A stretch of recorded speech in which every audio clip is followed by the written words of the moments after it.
June, World Environment Day. But how much we know about our environment? Ends और internet. Surface level पे आप अगर देखें तो इनमें कुछ कॉमन शायद ही आपको नजर आए, but professor Deborah Gordon, a biology professor at Stanford who has been studying ants for more than 20 years, and Professor of Computer Science Balaji Prabhakar have found an inspiring overlap between the network of ants and how our internet works. In researchers ने देखा कि खाना ढूंढना या कोई दूसरे काम के लिए कितने फोर्जर्स यानी कितने एंड्स को उनके घर यानी नेस्ट से बाहर भेजनी चाहिए, वो कुछ इंटरनेट प्रोटोकॉल के जैसा ही काम करता है। इंटरनेट प्रोटोकॉल इस बात की मेजरमेंट करती है कि कितनी बैंडविड्थ अवेलेबल है और उसमें से हम कितने अमाउंट ऑफ डेटा को सेंड कर सकते हैं। कितना फूड अवेलेबल है इसको जानने के लिए एंड्स जो एल्गोरिदम यानी प्रोसेस यानी स्टेप्स इस्तेमाल करता है, that is same as transmission control protocol और TCP of our internet network. TCP यानी ट्रांसमिशन कंट्रोल प्रोटोकॉल का काम है इंटरनेट में जो कंजेशन यानी ट्रैफिक है उसको मेजर करना। Let's see how TCP works. Suppose हमारे पास एक सोर्स है A, इसको एक फाइल डेस्टिनेशन B को भेजनी है। ये बड़ा फाइल छोटे छोटे कुछ पैकेट्स में डिवाइड होके भेजा जाएगा। फॉर एग्जाम्पल यहाँ पे वो पैकेट 1, पैकेट 2, पैकेट 3, पैकेट 4 और पैकेट 5 में डिवाइड हो गया। जब भी पैकेट 1 डेस्टिनेशन B में रीच करता है, डेस्टिनेशन B A को एक एक्नॉलेजमेंट भेजता है। अब ये जो सोर्स A है वो मेजर करता है कि उसको एक्नॉलेजमेंट यानी ACK कितना फास्ट मिल रहा है।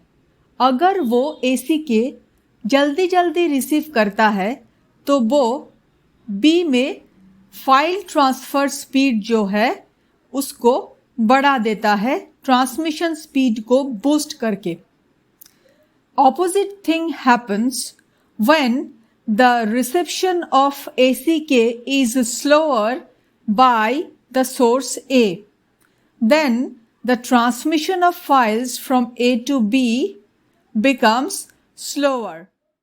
Biologist D. Gordon को हार्वेस्टर एंड्स के ऊपर रिसर्च से ये पता चला कि ये एंड्स भी कुछ ऐसे TCP की तरह काम करता है। एक फोर्जर यानी ये स्वीट बैंडिट घर से निकलता है और तब तक वापस नहीं आता जब तक वो खाना ना ढूंढ ले। अगर खाना बहुत सारा हो तो ये फोर्जा बहुत जल्दी जल्दी घर आता है और अपने साथियों को बुला के लेके जाता है। लेकिन अगर खाना बहुत कम हो या ना हो तो ये भी हो सकता है कि ये ऑपरेशन कॉल्ड ऑफ कर दिया जाए। प्रोफेसर प्रभाकर ने अमाउंट ऑफ अवेलेबल फूड को इंटरनेट की अवेलेबल बैंडविड्थ के साथ कंपेयर किया और प्रोफेसर गॉर्डन ने कहा कि ये फोर्ज जो है जो बहुत सारा खाना मिलने के बाद तुरंत अपने घर लौटता है साथियों को ले जाने के लिए, उनका ये फास्टर रिटर्न TCP एल्गोरिदम के साथ एग्जैक्टली मैच करता है। एंड्स सदियों पुराना जीव है धरती पे।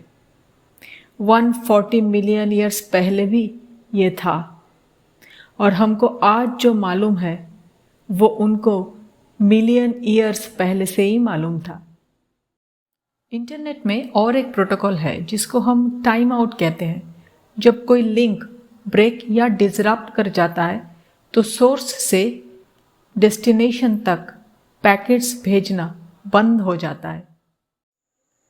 ठीक इसी तरह जब कोई फोर्जर 20 मिनट्स तक नेस्ट में वापस नहीं आता तो कोई एंट अपने नेस्ट से बाहर नहीं निकलता। There are 11,000 different species of ants on Earth, which for us may look like tiny objects, But collectively, they can do complex things like calculating the position of the sun, estimating the wind directions, etc., which we can hardly think of. Save them. Thank you.